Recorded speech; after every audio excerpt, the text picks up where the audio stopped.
Bienvenidos a Club de Prensa en NTN 24. Transmitimos desde Washington, a 3 cuadras de la Casa Blanca. Y no olviden ustedes que al final de este programa lo pueden ver completo o pueden ver a partes en nuestra página de Facebook o por nuestra cuenta de Twitter. Y el audio, el podcast está en SoundCloud. Y les doy la bienvenida a los invitados hoy al Club de Prensa. En primer lugar, la corresponsal del diario El País de Madrid, Amanda Mars. Bienvenida como siempre a esta mesa, Amanda. Gracias, Juan Carlos.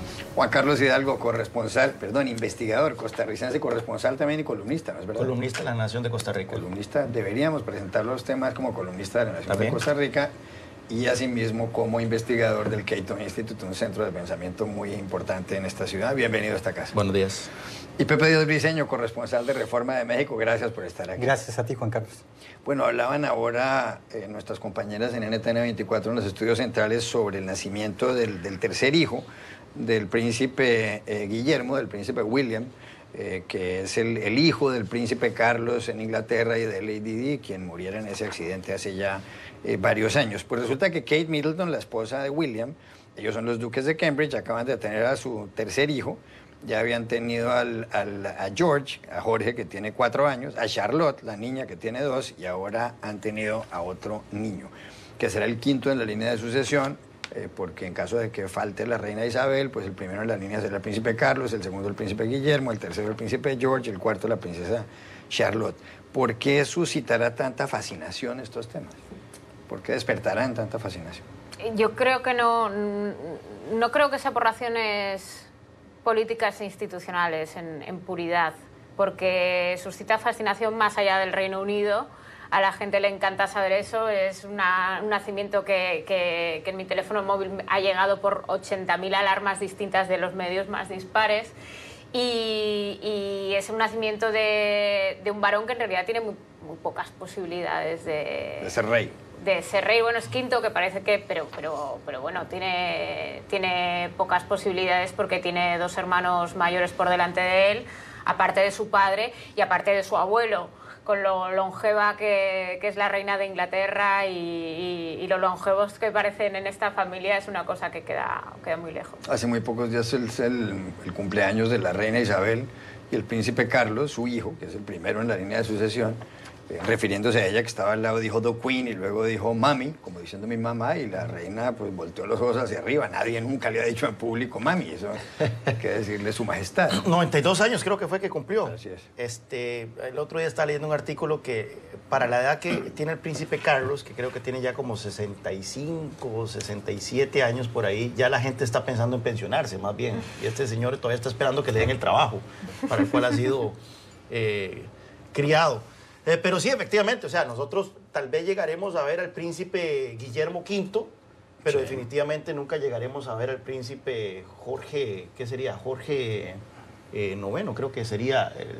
Y definitivamente este niño, que todavía no sabemos cómo se llamaría, es el que probablemente se la va a tirar de más rico. Como decimos en Costa Rica, tirársela de rico. O sea, va a ser el que va a tener la mejor vida, porque va a estar en la familia real, pero no va a tener ese peso de tener que ser el monarca. Simplemente va a tener algunas actividades protocolarias, pero nunca va a tener que cargar con la cruz de tener que ser el futuro rey de Inglaterra. Tiene 69 años el príncipe Carlos. Imagínese. Cumple 70 el próximo 14 de noviembre. Es que son edades de papado más que de 70 años ya tiene, nació en el Palacio de Buckingham, como corresponde a la gente seria, pero bueno.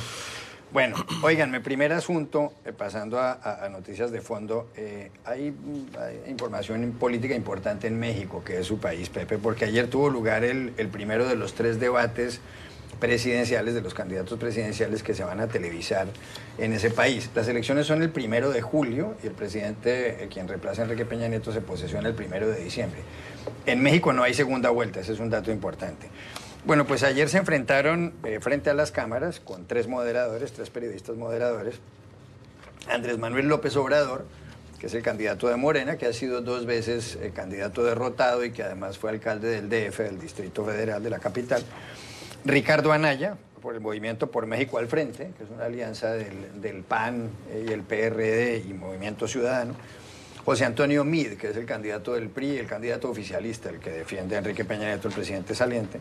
Estuvo también Jaime Rodríguez el Bronco, y estuvo Margarita Zavala, la esposa de Felipe Calderón, expresidente y candidata independiente. Debo decir que llamó mucho la atención una propuesta del Bronco, que no solamente mostró una bala con la cual, según él, le hicieron un atentado, sino que además dijo que a los ladrones hay que, y lo dijo con esas palabras, mocharles una mano, es decir, amputarles una mano, algo que parece como de la Edad Media y que pues suscitó bastante curiosidad.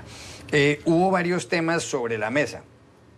Por ejemplo, a López Obrador, porque aquí hay que decir que fue un ataque conjunto contra López Obrador en general, que va de primero en las encuestas, creo que con más de 15 puntos de ventaja sobre Anaya, que es el segundo. Lo criticaron mucho por esa propuesta que él hizo de dar una amnistía a los delincuentes. Y además dijo él que pensaba invitar al Papa Francisco para ayudar a ver cómo se erradica la violencia. También hablaron mucho de la corrupción y atacaron a López Obrador. Él dijo que de todas maneras el presidente podría dar un ejemplo. Anaya en un momento dado le mostró a Meade una fotografía en la que aparece el exministro Meade con César Duarte, que fuera gobernador de Chihuahua y que es prófugo de la justicia, y además le dijo qué tan grande fue la rebanada que te tocó, la rebanada del pastel que te tocó. Cuando terminó el debate, López Obrador empacó sus cosas y se fue sin despedirse. ¿Quién ganó aquí y quién perdió? Porque para mucha gente el ganador fue Anaya y López Obrador simplemente trató de no cometer errores. Pero ¿quién ganó y quién perdió en esto? Sí, inmediatamente las encuestas telefónicas, en particular de mi diario Reforma, pues ubicaron que Anaya, entre una muestra de personas en México, se ubicó en 36% y López Obrador con 34%, diciendo que básicamente Anaya había ganado el debate. Hay que decir, Juan Carlos, que la dinámica completa del debate se ubicó en justamente lo que usted escribía, la decisión de atacar tanto a López Obrador porque lleva, según el último sondeo de Reforma, una diferencia de 22 puntos porcentuales, con 48 contra 26 de Anaya. Esta elección es una que solo está en las manos de López Obrador para perder. Ahora, ¿cuáles son las razones que llevaron a AMLO, o como se le conoce a López Obrador por sus iniciales, de alguna manera sobrevivir el debate? Es que no cometió ningún error desastroso. Sí se le vio acartonado, se le vio lento, el formato del debate no le favorece, no es alguien fotogénico, pero uno se debe preguntar realmente sus propuestas. La cuestión de la violencia, que es el tema central en la elección mexicana, a mí en lo particular me pareció un poco inadecuada, en el sentido de que básicamente está diciendo que traerá un grupo de expertos una vez que gana la elección, y entre ellos el Papa Francisco, pero hay que atacar las causas directas que producen la violencia, que es la pobreza, la desigualdad. A mí me parece que para alguien que ha estado 30 años en la política en México y ha sido el líder de la oposición en los pasados 12 años, que no tenga un refinamiento sobre cómo atacar el tema de la violencia, pues es realmente, francamente, preocupante. Y sabiendo que lleva 22 puntos de ventaja en las encuestas, es muy probable que López Obrador sí sea el presidente y que esta sea la receta que nos traiga para paliar la violencia. Me parece altamente preocupante. Por otro lado, a Anaya se le vio francamente eficiente, le funciona muy bien el presentar estas cartulinas con distintas propuestas y algunas críticas a López Obrador sobre la tendencia en los homicidios, en los secuestros, cuando López Obrador fue alcalde de la Ciudad de México. Pero la gran pregunta es, ¿le alcanzará? ¿Será suficiente? ¿O los votantes en México se mueven por una lógica completamente distinta a la de la racionalidad? Y es más una cuestión emocional, como hemos visto alrededor de todos los países, una insatisfacción con la democracia en la que no vale incluso analizar las propuestas, sino simplemente mandar un mensaje de oposición a un sistema político, y eso me parece que es lo que está nutriendo la campaña de López Obrador. Usted me mostraba hace un momento un resultado de una encuesta que hizo su periódico, el diario Reforma, sobre quién ganó y quién perdió. ¿Cómo fueron esos porcentajes? Sí, justamente son 36 puntos a favor de Anaya, 34 puntos de López Obrador, y muy atrás queda el candidato del PRI, José Antonio Meade. Me parece que si algo quedó claro en este debate es que si bien José Antonio Meade es un tecnócrata muy acabado con un doctorado en Yale, y en principio a él personalmente no se le conocen escándalos de corrupción tan fuertes, carga una losa pesadísima que son los 6 años de Enrique Peña Nieto, un presidente con apenas menos de 20% de popularidad, 15%, y que en todas las encuestas, cuando se le pregunta a las personas cuál es la principal preocupación de los votantes, es sacar al PRI de Los Pinos, que es la residencia oficial. Muchos dicen una elección que ya está definida a favor de un cambio. ¿Cuál es el cambio que va a ganar? Amanda Mar, su periódico transmitió además en directo el debate. Hay una nota muy buena, un artículo de Javier Lafuente, el corresponsal del País en México, que además ha estado en este programa. Usted vio el debate, ¿cuál es su percepción de lo que pasó? Me dio la percepción, en primer lugar, que además de esa pesada losa, el candidato del PRI Meide carga consigo mismo, porque su papel en el debate fue para mí bastante flojo. Él estuvo tan acartonado como AMLO, muy artificial, muy preparado, y creo que no mejoró los hándicaps que tiene su candidatura. Desde luego el debate de ayer no las mejoró. Es cierto que como gran derrotado del debate es muy fácil señalar a AMLO porque es de quien más esperaba, es el que llega con una posición ganadora y estuvo como dicen en los partidos de fútbol, como desaparecido, ¿no? Yo creo que hay un poco de estrategia en el sentido de que él, digamos, lo tiene sobre las encuestas, lo tiene todo ganado, entonces la posición más conservadora que puede adoptar es la de no moverse, no hacer nada y evitar simplemente cometer los errores. Creo que dentro de esa estrategia ayer falló porque la exageró demasiado y transmitió una imagen que yo creo que de poca confianza al votante. Dicho esto, los debates son. Me hace pensar en cada vez que buscamos al ganador de un debate en las elecciones de cualquier país y eso luego se traduce que es el ganador de las elecciones. Y la verdad es que no. Me recordaba ayer mucho a los debates electorales con Donald Trump, en la que eran todos contra uno, sí. Y en este caso, obviamente, el objetivo, la presa tenía que ser el que va primero en las encuestas, que es López Obrador. Y de nuevo fue todos contra uno. Eso no significa que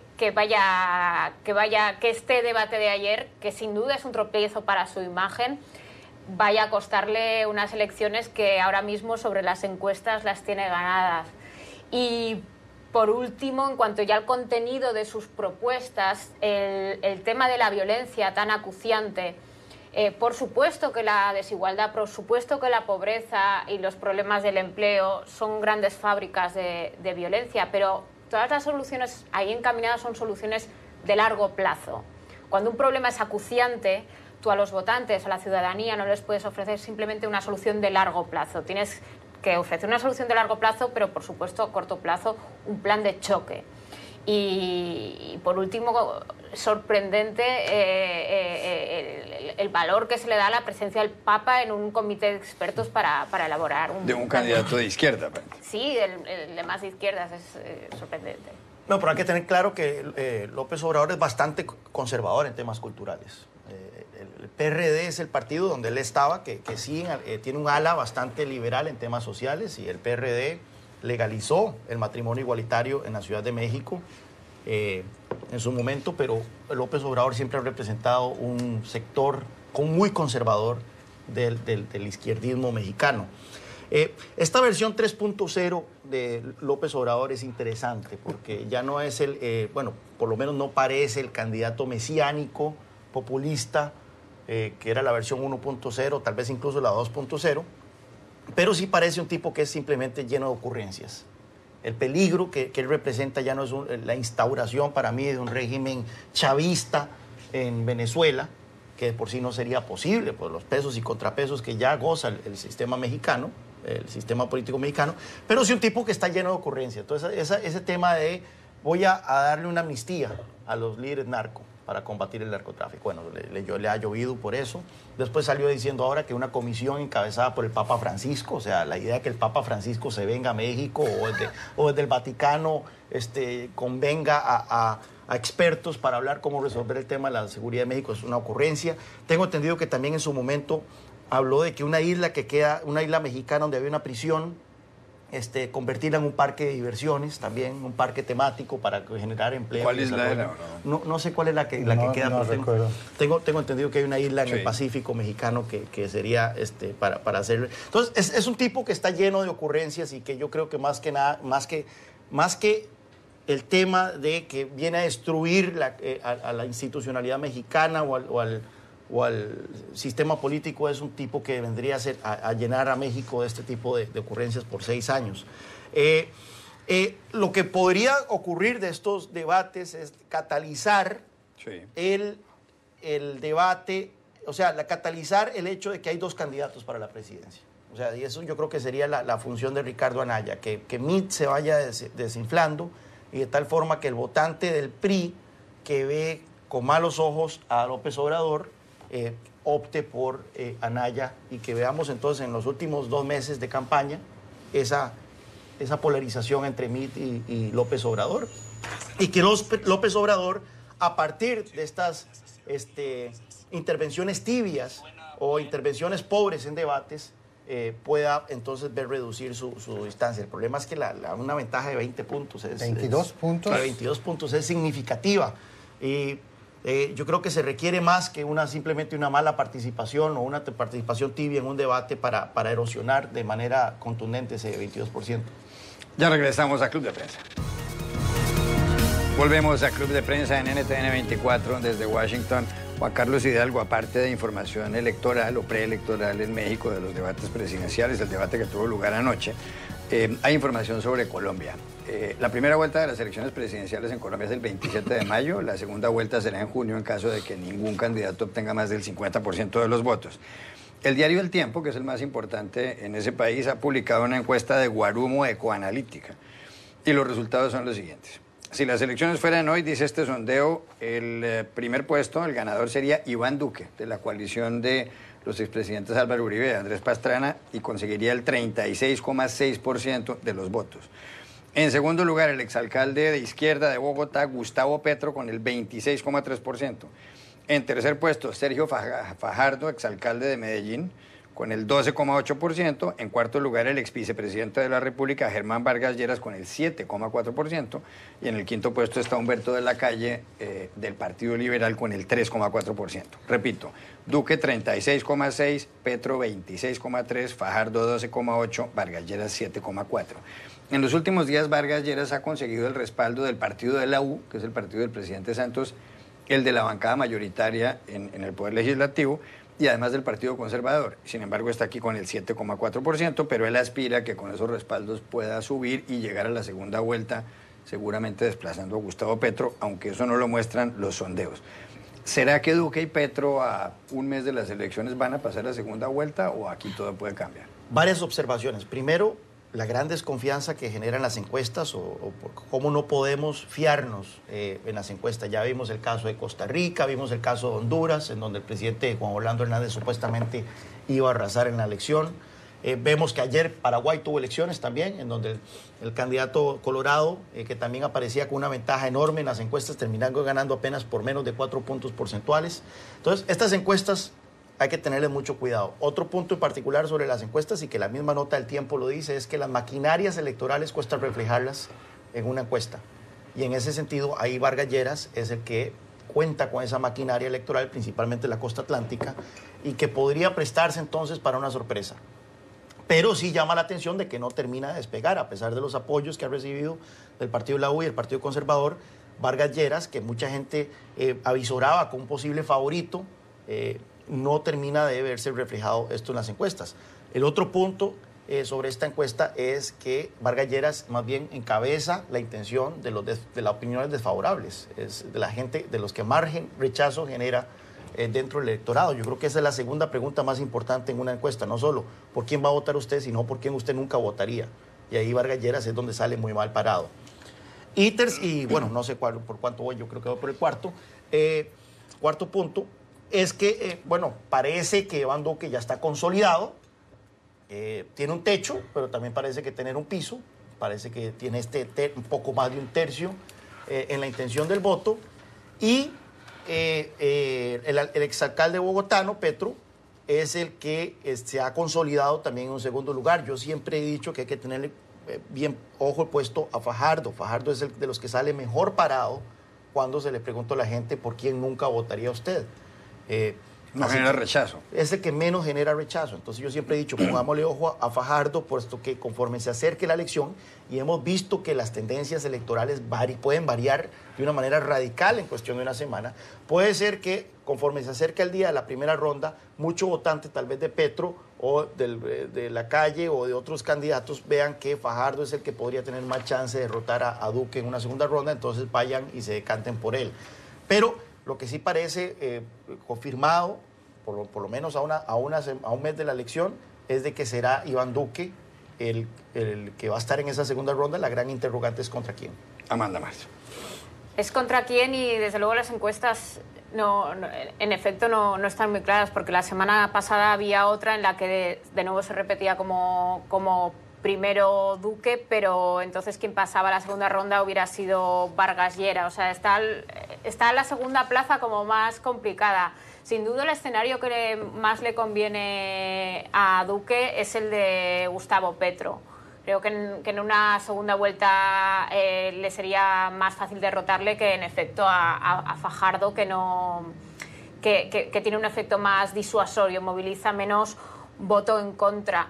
Y lo que se trasluce tanto de una encuesta como de la otra es que las tres fuerzas de izquierda es la única manera que tendrían de tener alguna posibilidad hubiera sido unirse, lo cual por un montón de motivos no han podido. Pepe Díaz Briceño. Sí, a mí me parece, creo que la clave es si se queda la evaluación de que Fajardo sería el más competitivo en una segunda vuelta. ¿Pesará eso para unir a las distintas voces que van en contra del uribismo, en este sentido representado por Duque? Pues esa es la gran duda, ¿no? Pero también otra de las cuestiones es... me llama la atención en todos los artículos que reportan justamente estas tendencias, cómo se habla de Uribe todavía como el gran elector. Y eso no necesariamente es algo, bueno, se ha discutido en esta mesa, que le beneficia al señor Duque. Ciertamente la independencia frente a esta gran figura es muy importante, pero por otro lado, la unidad que existe en el uribismo para apoyar a Duque es ciertamente destacable. Otro punto importante es, creo que la narrativa que existe dentro de Colombia, ciertamente, porque si uno se le pregunta, según las encuestas, cuál es el problema más importante que deben atender el próximo presidente, se habla de corrupción, se habla de empleo, se habla de salud. Pero pues claramente a un candidato como Duque pues le funciona hablar del tema del acuerdo de la paz que logrado, que no es tan popular en Colombia claramente, pero claramente logra unificar todo un ala. ¿Cuál de las narrativas se logrará imponer? Eso determinará qué candidatos avancen. Hay noticias de Nicaragua también, Juan Carlos Hidalgo, y Nicaragua está en la misma región de Costa Rica, su país en Centroamérica. El presidente Daniel Ortega propuso una reforma del sistema de seguridad social. La idea era reducir las pensiones un 5% y además aumentar los aportes que tenían que hacer las empresas para conseguir dinero para el Instituto Nacional de los Seguros Sociales, justamente el Instituto Nicaragüense de Seguridad Social, como se llama en ese país. Hubo 5 días de protestas. 30 muertos, un periodista además fallecido de un disparo cuando estaba cubriendo en una ciudad una de las protestas. Ángel Ganoa se llamaba. Y ahora el presidente Ortega ha dicho pues que llama al diálogo, que quiere retirar la propuesta e incluso ha pedido al cardenal Leopoldo Bremes que ayude en estas conversaciones para que la situación se resuelva. Vuelvo a lo que decía Amanda Mars del Papa y Andrés Manuel López Obrador, un hombre de izquierda, llama al Papa, ahora un revolucionario como el señor Daniel Ortega, pues llama al cardenal. ¿Es suficiente esto? Es interesante porque cuando uno va a Managua, lo reciben a unos grandes carteles con el rostro de Daniel Ortega que dice que Nicaragua es una república socialista, solidaria y cristiana. O sea, Ortega ha dado un giro de 180 grados. Recordemos cuando el Papa Juan Pablo II visitó Nicaragua, creo que fue en el año 83, y que fue interrumpido por los sandinistas en una misa. Empezaron a gritar vítores sandinistas y esto enojó mucho a Juan Pablo II. Ahora, la versión 2.0 de Daniel Ortega se ha presentado como hombre cristiano, incluso pasó una ley para prohibir bajo cualquier circunstancia el aborto, una ley que impulsó la Iglesia Católica. Así que esta versión de Daniel Ortega, la dictadura 2.0, en una versión todavía más firme, una dictadura perfecta, si se puede decir, porque no solo contaba con el apoyo de la Iglesia Católica en un país muy católico, de los más católicos de América Latina, sino que también contaba con no el apoyo, sino la tolerancia o por lo menos una convivencia con el sector privado. Daniel Ortega básicamente les dijo, ustedes me permiten perpetuarme en el poder, y yo les garantizo a ustedes una estabilidad económica y macroeconómica como nunca han visto. De hecho, la oficina del Fondo Monetario Internacional cerró el año pasado en Managua, y no cerró porque los echó Ortega, cerró porque dijeron, ya no tenemos nada que hacer aquí. Nos han aceptado todas las recomendaciones que hemos hecho. Una de las recomendaciones que venía haciendo el Fondo Monetario Internacional desde hace tiempo es el tema de la seguridad social. El Instituto Nicaragüense de Seguridad Social venía arrastrando serios déficits, venía arrastrando serios problemas de caja, y tarde o temprano esta medida se tenía que haber tomado. Es interesante porque un líder populista, ¿qué es lo que hace? Un líder populista lo que probablemente hubiera hecho es algo similar a lo que hizo en Venezuela. Inflar la moneda, imprimir dinero, y que sea mediante inflación que se pague este déficit. Ahora bien, la inflación es como cocinar una rana, ¿verdad? Con agua tibia. Usted le va subiendo la temperatura, y no genera un estallido popular como el que generó aquí. Curiosamente, está dentro del rango de opciones que tenía Daniel Ortega con este problema. La medida que tomó no está dentro de las más irresponsables, que era aumentar las cotizaciones, bajar tal vez el monto de las pensiones, pero la manera en que reprimió las protestas iniciales, simplemente se puso la soga al cuello. Suspender canales de televisión, manifestaciones que fueron reprimidas de una manera muy violenta, policías entrando a las universidades y muertos. Yo creo que ahora la gran pregunta es si bastará esta decisión de Ortega de posponer la decisión sobre la seguridad social, o si ya el reloj ya dio marcha y es imposible que esto se detenga. Amanda Mars, que ha sido subjefa de economía del país. Sí, el tema de las recomendaciones del FMI está muy bien traído, porque es una muestra de que a veces el FMI, con su intención de no meterse en la política interna de los países y, por supuesto, no ponerse a juzgar la política de cada gobierno, lo que acaba haciendo es a veces propuestas en abstracto, ¿no? Hay una frase que hizo cierta fortuna en España durante la crisis, que es: una hoja de Excel de cálculo lo aguanta todo. Luego está qué haces con ese programa, qué haces con esa hoja de Excel que lo aguanta todo cuando lo aplicas a la sociedad, ¿no? Entonces, desde luego, ciertas recetas económicas están muy bien, y cuando uno hace los cálculos funcionan, y dices, esta es la solución, pero luego vete al pueblo y aplícalas, más allá de lo bien que te ha salido a ti en tu oficina a la hora de diseñarlo.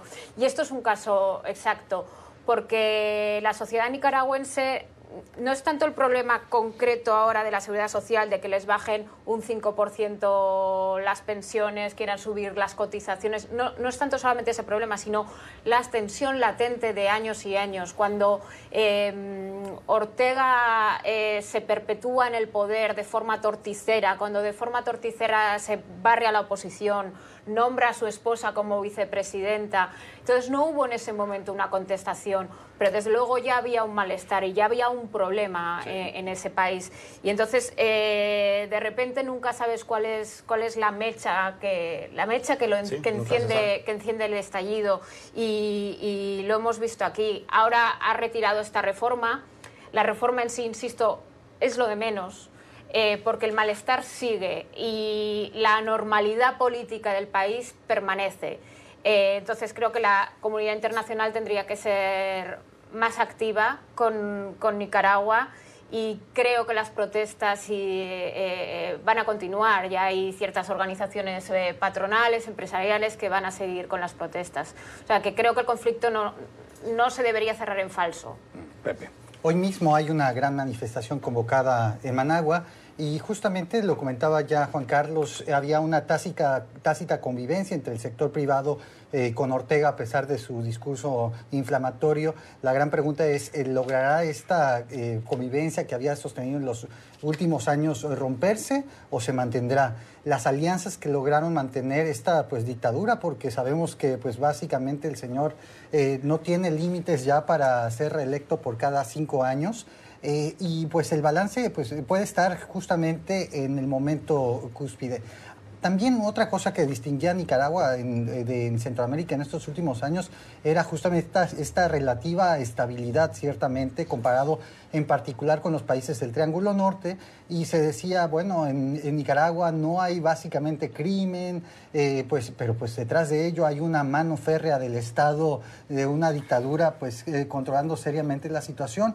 La migración en general no era un problema, comparado con las tasas que vemos de Honduras y El Salvador. Pero esto, pues realmente estas protestas vienen a pues, mover toda esta isla de estabilidad que era Nicaragua en este momento. Ya regresamos a Club de Prensa. Volvemos a Club de Prensa en NTN 24 desde Washington.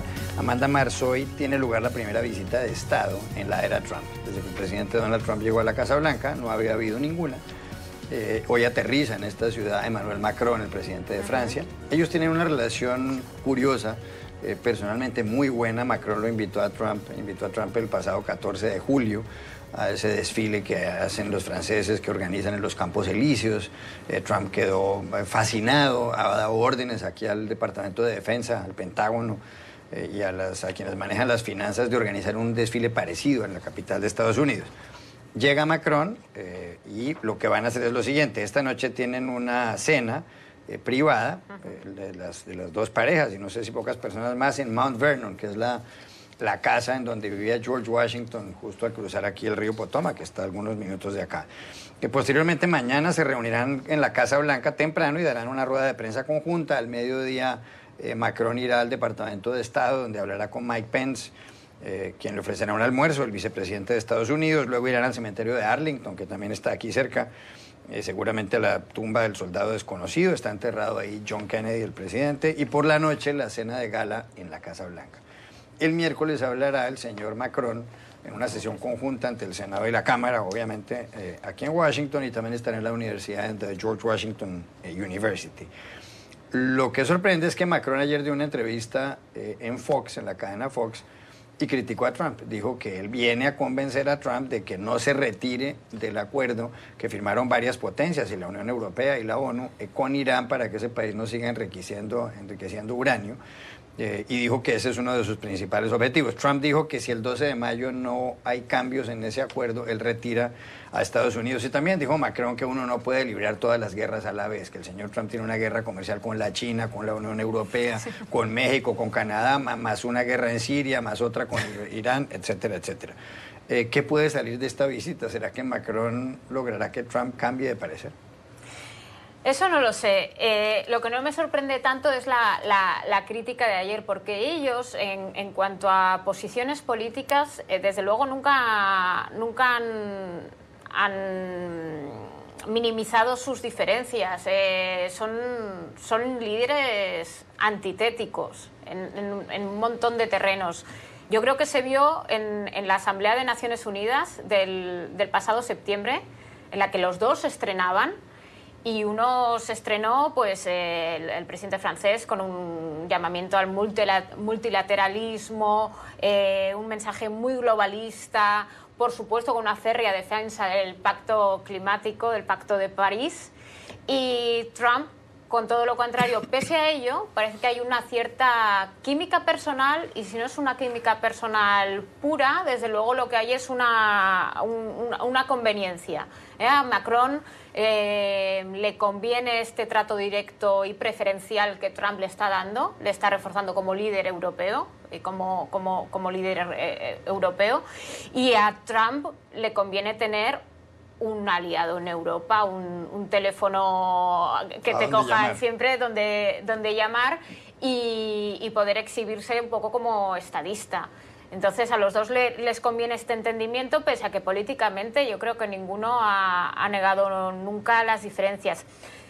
Tienen el tema de Irán para negociar, y es en el que es posible que si Macron le consigue una victoria a Trump, es decir, si se consigue que ese pacto de Irán incorpore unas modificaciones que le sirvan a Trump para decir voy a mantener el pacto porque se ha cambiado de esta manera, ahí hay un margen de acuerdo, y hay también algún margen de acuerdo en el terreno económico. Yo creo que Macron también va a venir aquí a intentar que esta exención de ciertos aranceles que impuso Trump a Europa, en el caso de Francia, se generalice y se perpetúe.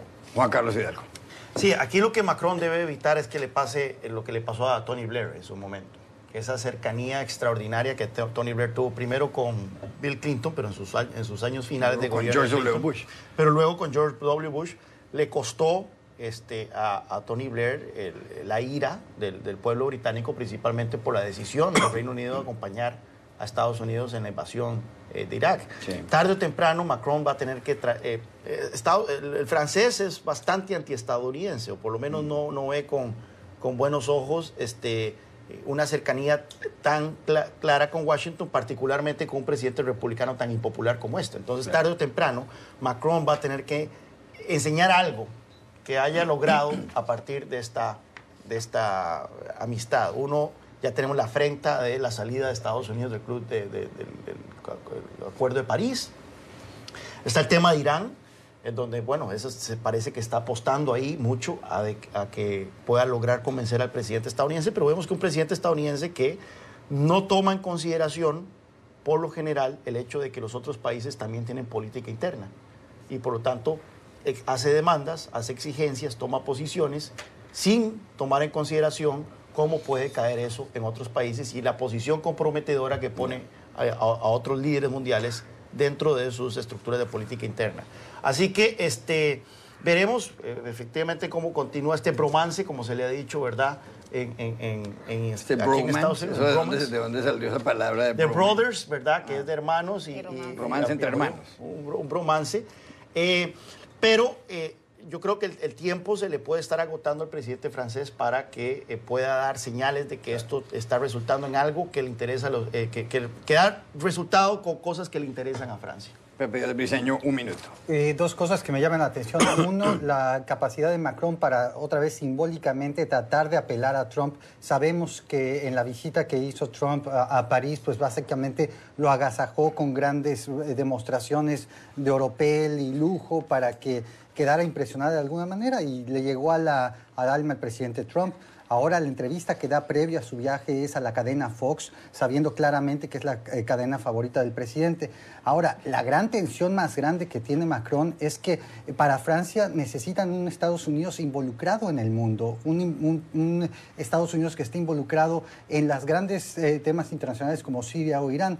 Y aquí voy a estar un poco en desacuerdo con Amanda, en el sentido de que no veo yo que exista un campo de negociación en el tema del acuerdo iraní, porque el propio Macron en la entrevista con Fox dijo no hay plan B, y el ministro de Exteriores iraní dijo estoy de acuerdo con el señor Macron, no hay plan B.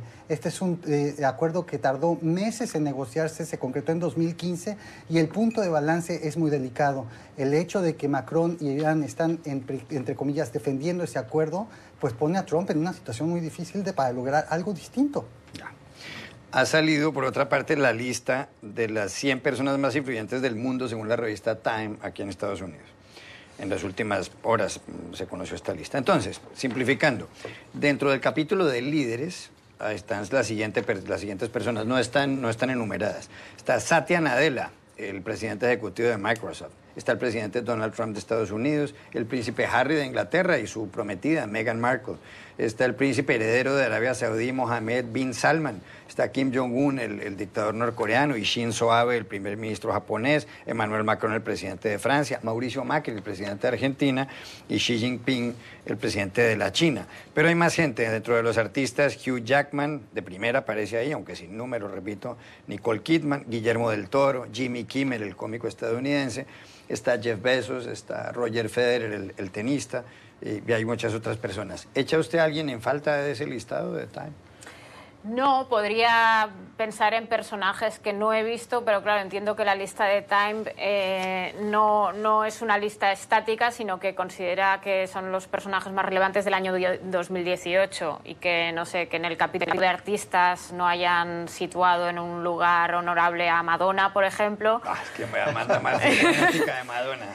Supongo que es perdonable porque este año no ha sacado disco, no está en tour y es un ejemplo. Para Amanda sin disco, Madonna debería también estar. No debería estar en la lista de todos los años por el efecto cultural y porque todo a partir de ella tiene... Bueno, porque creo que ha marcado un estilo en muchísimos artistas posteriores. Pero obviamente es de año por año, con lo cual tiene sentido. Y en cuanto a líderes políticos, pues obviamente hay algunos que figuran como influyentes de forma lamentable porque son dictadores. Sí, como Entonces es tremendo. Y sí, este, por ejemplo, va a estar entre los más influyentes cada año de su vida porque como es una tiranía, pues es lo que ocurre. Y en el plano político me ha parecido interesante que el personaje más influyente, han situado a un demócrata, del Partido Demócrata de Estados Unidos, entre los más influyentes, y han situado a Nancy Pelosi. Y eso me ha hecho pensar que a la hora de buscar una figura influyente del Partido Demócrata de Estados Unidos, la revista Time ha pensado en la vieja escuela del Partido Demócrata. Entonces me ha hecho ver de nuevo que no hay una figura nueva, ascendente dentro de este partido que Time haya considerado más influyente. Claro, un minuto. A mí me llama la atención que declaren las personas más influyentes del 2018, apenas vamos por abril. O sea, no deberían haber hecho esto más bien como en diciembre, cuando ya uno tiene más una idea. Bueno, no sabemos quién va a ganar el Mundial, pero yo pensaría que el jugador más influyente del Mundial debería, o el que tenga la participación más destacable, tendría que estar ahí en esta lista. ¿Quién? No sabemos, pues la discusión va a estar entre Messi y Ronaldo, pero ¿quién quita que esto va? No, yo no, vieras que en esa bronca yo no tengo vela, como decimos. ¿Pero usted Messi o Ronaldo? No tengo vela en esa bronca yo. Amanda Mars, hincha del Madrid. Ronaldo. Me gusta más Cristiano Ronaldo, en tanto que soy del Real Madrid. Pepe Díaz Briceño. Dos comentarios. Uno, la presencia de José Andrés, el chef es cierto, español. Español, muy famoso aquí en Washington y por sus esfuerzos humanitarios en Puerto Rico, que realmente lo levantaron mucho. Me pareció destacado. Y también la presencia de 3 periodistas por todo el tema del movimiento Me Too. Jody Cantor, Megan Towie y Ronan Farrow, que dieron a conocer... New Yorker, el señor Ronan Farrow, las otras dos del New York Times, que dieron a conocer, pues, básicamente estas terribles acusaciones en contra de Harvey Weinstein, que finalmente echaron por la borda un imperio de Hollywood después de tantos años. Debo decir que yo echo de menos que no esté la periodista Maggie Haberman del New York Times, que básicamente muchos de nosotros dependemos de sus reportajes minuto a minuto sobre las intimidades del equipo de Trump, tanto en Twitter como en sus reportes en el New York Times. Ya regresamos a Club de Prensa. Volvemos a Club de Prensa en NTN 24. Último minuto. Amanda Mars, la revista Slate, publica en internet un artículo de la periodista Cristina Canterucci, donde da cuenta de que Melania Trump, primera dama de Estados Unidos, que tiene 47 años, no mete los brazos en las mangas de las chaquetas, prácticamente nunca. Dice que eso mismo lo hace Ann Wintour, editora de la revista Vogue, y dice que no mete las mangas por una cuestión estética, pero también porque ella no tiene que hacer cosas como los demás mortales. Por ejemplo, ella nunca tiene que bajar algo de un mueble alto, ella no tiene que sacar la tarjeta de crédito de la billetera, ella no tiene que abrir una puerta, ella no tiene que recoger algo del suelo. ¿Qué piensa usted de esta moda de no meter las manos en las mangas de la chaqueta? Que en efecto estiliza muchísimo y que Melania, pues con esos taconazos que lleva siempre, ese outfit, iba a decir, esos conjuntos, ese estilo que lleva, pues es muy elegante y esto es un toque más. Un toque más. Juan Carlos Hidalgo. Ella es modelo, así que sabrá lo que hace, ¿no? Está claro. Pepe Díaz Briceño. Sí, realmente en la práctica es totalmente impráctico. O sea, como bien decía, si uno está caminando por la calle, es totalmente... No puede uno abrir una puerta de un auto, no puede poner una sombrilla. Es una cuestión bastante difícil, pero bueno, pues básicamente ella le toca caminar y es lo que hace. Sí, y es la primera dama. Gracias, Pepe Díaz Briceño, por haber estado aquí. Juan Carlos Hidalgo, Amanda Mars, y a ustedes los espero mañana en Club de Prensa.